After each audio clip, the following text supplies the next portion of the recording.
Aabbe iibgeeyay wiilkiisa. Booliska dalka Nigeria. Nin u dhashay dalka Nigeria ayaa la qabtay isagoo jawaan bac ku sida ilmo yar uu dhalay oo 3 jir ah, isla markaana rabay inuu iibgeeyo. Fadlan daawade haddii aad ku cusub tahay subscribe sa. Nin u dhashay dalka Nigeria ayaa la qabtay isagoo jawaan bac ku sida ilmo yar uu dhalay oo 3 jir ah, isla markaana rabay inuu iibgeeyo.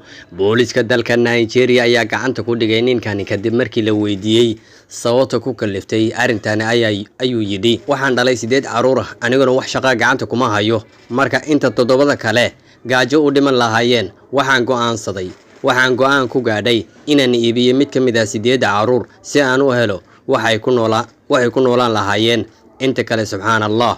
Hooyada dhashay ilmahan yarka ah ayaa soo wargelisay booliska ka hor inta aanu iibgeyn wiilkan yar. Sidaas waxaa gacanta lagu dhigay aabbaha rabay inuu wiilkiisa iibgeeyo.